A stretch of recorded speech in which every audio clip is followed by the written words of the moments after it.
Good morning, children. But we left over there to understand finite verbs and non-finite verbs of lesson number 11 on page number 62. So before starting from the book, let's start here in the notebook to understand. Verbs can be classified into two types: finite verb, non-finite verbs. But finite verbs are those verbs which change their form according to the number and person of a subject and the tense. So this change according, come on, start writing, this way you will understand better. Finite verbs change according to the tense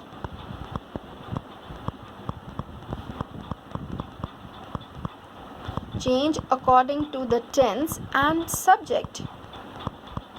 It's not very tough to understand, very easily you'll find out. Finite verbs are those verbs which change according to the tense and subject. Like if you're writing, see here, he plays football. He plays football. So the verb here, this is finite verb because this verb has changed according to the subject, because here the subject is singular. So in the present tense, S is there along with this. He plays football. And if this the same verb you are going to use in the past tense, this is going to be there. He played football. He played football. So finite verbs are those verbs which change according to the tense and the subject. If the subject is singular, accordingly this is going to change. If the same is there in the present tense, like they, then this plays will change into play. According to the subject, this is going to change. They play football. I hope you understood. Like finite verbs change according to the tense and according to the subject. So finite verbs are those which change according to the tense and subject. Keep in mind. Now to the opposite, non-finite verbs are those verbs which do not change.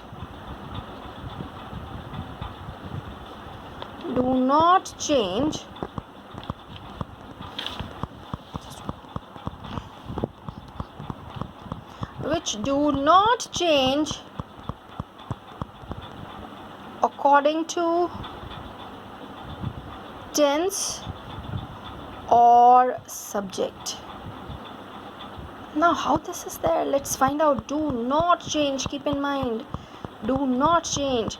And non-finite verbs are further of three types. See, the first one is, we have already read in the beginning of this chapter, infinitive.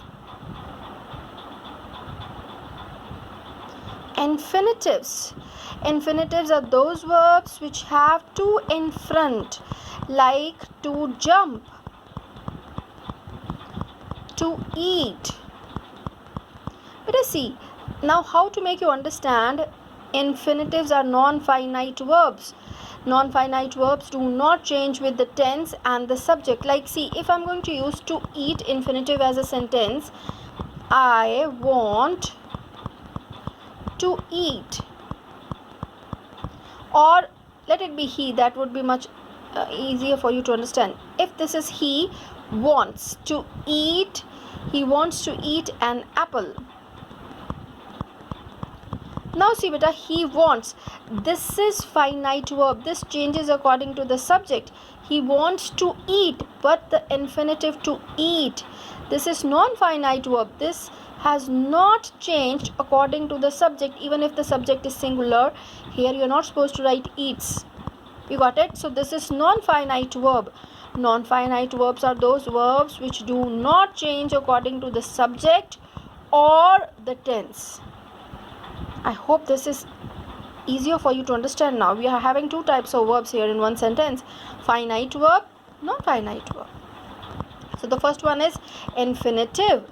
Now the second kind, gerunds. But this is the beginning for you, so don't worry. Gerunds.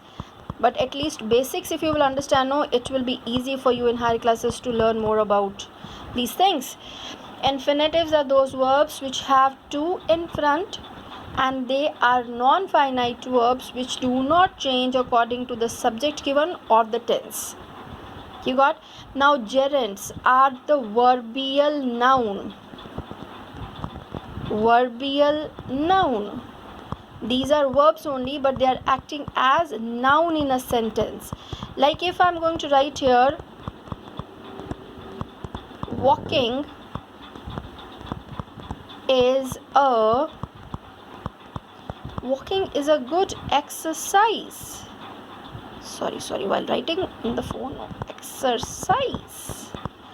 Walking is a good exercise. So here the verb walking is acting as a noun, verbial noun. Here see beta, we are not walking. We are talking about something. This is a name of something. Walking is a good exercise. So gerund is a verbial noun. If in simple sentence I'll tell you, here I'm not walking.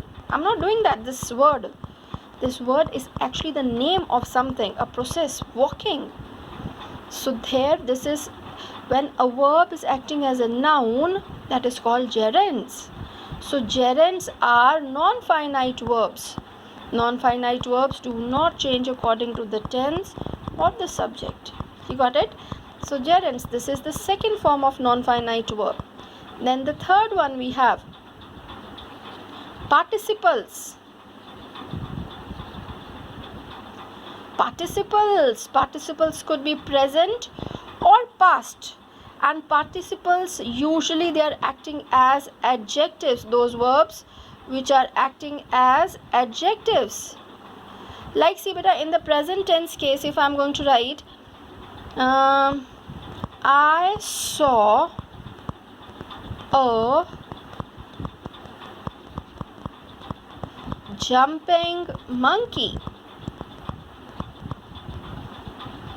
Here this is a verb but acting as adjective to this noun. So this is present participle over there. Those verbs which are acting as adjectives, they are known as participles. Simply you're just supposed to understand that. Now the non-finite verbs are infinitives, gerunds and participles, and they do not change according to the tense or the subject. You got it? Don't worry, gradually, slow you are going to learn all this. Don't worry, but please keep on learning, keep on finding some more sentences. You got it? So I'm going to pause over there so that you can write. Yes, now let's start from the book. What they have given in the book, let's go through the book. Here, let's go through this. This is going to be a good revision for you. See beta, finite verbs change their forms according to the number and the person of the subject and the tense. Like she goes, he goes, they go. This changes with the subject, this changes with the tense. Non-finite verbs do not indicate person, number or tense. They include the infinitives, the gerunds and the participle. They have given 3 examples over there, but a participle. Here they have given the example for the present participle. Hearing the noise, this child spoke up. You're going to learn about participle more detail in class 7. Hearing the noise, this is first action. The child woke up. You got it? So actions are also described here in the participle. Hearing. I saw the girls playing hockey. Which girls? Those are playing hockey. So this is gerund, noun. I wish to go now, infinitive. So these are non-finite verbs. Then they have given beta direct and indirect objects. Very interesting topic, this one. Direct object is usually the name of something, and indirect denotes a person to whom something is given. If I'm going to write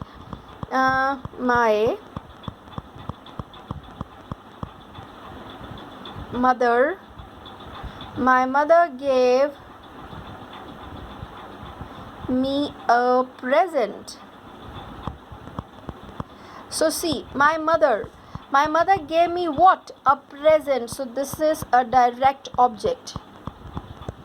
This is a direct object. And to whom my mother gave? Me. This is indirect object. Keep in mind. My mother gave what? A present. To whom? To me. Me here is indirect object, and the answer for what? That is direct object. This only is the thing. A direct object is usually the name of something, and indirect object denotes a person to whom something is given or whom something is done. Indirect object usually come first. Yes, usually. Mr. Das teaches us. To whom? Us. And what? Social science. So this is direct object. Can you get me what? A job. Direct object. When you're getting the answer for what, that is direct object. You got it? And the same sentence could be written this way. Mr. Das teaches social science to us. Then you have to add the preposition to or for. You got it? This you just have to go through. When you're getting the answer for what, that is direct object. And to whom, that is indirect. Useful tips. Most transitive verbs take single object, but some transitive verbs such as ask, give, offer, promise, tell, etc. take two objects after them, an indirect object and a direct object. His father gave him what? A bicycle. And to whom? Him. Decide. Singular subject takes singular verb. This we have done in verb subject agreement. And plural subject takes a plural verb. As a girl reads. Girl read, girl, plural subject, plural verb accordingly. Forms of verb, this you just learn for your exams. But they have given, regular verbs, walk, walked, walked, laugh, laugh, laugh, laughed. Irregular verbs, ed, form their past tense and past participle in different way from adding ed, other than ed, like walked, walked, other than that. Burst, burst, burst.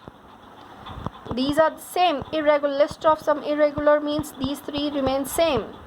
Base form also remains that. Past tense also, past participle also. First form of the verb, second form of the verb, third form of the verb. Past tense is the verb's second form. Past participle indicates verb's third form. Hit, hit, hit, put, put, put, spilt, spilt, spilt. So like become, became, become, bend, bent, bent. There are so many examples. This already we have done. Let's go through all the words once. While reading you learn better always. Bring, brought, brought, build, built, built. All these are the forms of verb. Catch, caught, caught. Come, came, come. Dream, it could be dreamt, dreamt, or dreamed, dreamed. Feed, fed, fed. Find, found, found. Get, got, got. Have, had, had. Hold, held, held. Keep, kept, kept. Lead, led, led. Learn, learnt, learnt, or learned, learned. Leave, left, left. Lent, lent, lent. Light, lit, lit. Make, made, made. Sent, sent, sent. Sit, sat, sat. Sleep, slept, slept. Smell, smelt. Smelt, or smelled, smelled. Spend, spent, spent. Stood, stand, stood, stood. Stick, stuck, stuck. Strike, struck, struck. Teach, taught, taught. Tell, told, told. Think, thought, thought. Understand, understood, understood. Win, won, won. All these three forms are different. Be, was, were, or been. Begin, began, begun. Break, broke, broken. Choose, chose, chosen. Do, did, done. Drive, drove, driven. Fly, flew, flown. Forget, forgot, forgotten. Freeze, froze, frozen. Give, gave, given. Go, went, gone. Grow, grew, grown. Know, knew, known. Mistake, mistook, mistaken. Ring, rang, rung. See, saw, seen. Shake, shook, shaken. This side we have show, showed, shown. Speak, spoke, spoken. Steal, stole, stolen. Sting, stang, stunk. Tear, tore, torn. Throw, threw, thrown. Wear, wore, worn. So exercises, let's finish. A word that tells us about an action is called a verb. A verb. Sleep is a main verb. A verb which requires an object to complete its sense is called transitive verb. The past tense form of write is wrote. Past tense, second form of verb. Pick the most suitable verb from the brackets to complete each sentence. The library was plunged into darkness when the lights were switched off. Out of these three, this is the appropriate one, plunged. The wolves howled in the forest at night. The aircraft swooped down on the buildings. Birds flitted about in the trees above them. Birds flitted about in the trees above them. Dusk fell gently in the village. So these are the appropriate verbs. Please circle. I'm going to put it like this so that you understand. Pause and do it. Yeah, the interesting exercise. From here you'll come to know that really you understood or not. But before seeing the answers, please first go through by your own. Try to do it by your own. Point out the transitive and intransitive verbs in the following sentences. Name the object also. You know that transitive verbs requires the object. The ship sank. The ship sank what? There is no object. So this is intransitive. He ran away quickly. He ran what? There is no answer. He ran how? How did he run? He ran away quickly. So this is intransitive. You are getting the answers for other words than what. The man killed the rat. What did the man kill? What answer is the rat? Object, transitive. So killed is a transitive verb and object here is the rat. But they have asked you in the book, point out. So you have to underline the verbs. She flies her kite. Flies is a verb. Object, she flies. What does she fly? Her kite. So you're getting the answer for what? So this is object is here. So this is transitive. I met whom? A little village girl. This is also transitive. I told you that answers if you're getting for what and whom. Object is here, a little village girl. So these three are transitive and these two are intransitive. Here they have given point out the direct, but better to put circle and indirect underline so that you should not get confused in the following. Okay, point out the direct means while circling it, and indirect you have to underline. The old woman left them all her property. The old woman left what? All her property. So this is direct object, and for whom? Them. This is indirect. Answers better when you're getting for what? That is direct object. I gave Akhila, what you gave? 100 rupee note. So this is direct object, and to whom? Akhila. Akhila is indirect. My brother sent what? A wristwatch. This is direct object, and to whom? Me. This is indirect. The bank sanctioned her a loan for a car. The bank sanctioned what? A loan for a car. So a loan for a car is direct object, and for whom? Her. This is indirect. Can you keep a place for me? Can you keep what? A place. So this is direct, and for whom? Me. Indirect. The principal gave what? A prize. To whom? Our monitor. Bring what? That table. That table is direct object and me is indirect. I'm doing it like that so that you can pause anywhere and you write. Now better circle the verb in each sentence. Verb very easily you'll find out. I know my children can do this exercise very easily. A rattlesnake slithered across the path. What? That action, slithered. So this is a verb. The teacher, the action is spoke. Verb. To the new girl about her previous school. The company promised us a bonus this year. Promised is a verb. Mukesh wrote a letter to his friend. Wrote, action. I like. This also is the action. I like blue oceans and tall green trees. So this exercise is over. Now the next one. Exercise F. Although the lesson was little lengthy but interesting. They have given the words better and they have given the similar meaning to the underlined verbs you have to write. The room had everything that I wanted. So the other word for wanted, here you have to see desired. The room had everything that I desired. You have to write the same meaning word. Father buys fruits from a shop in Gupta market. Father purchases. Buys, purchases, same meaning.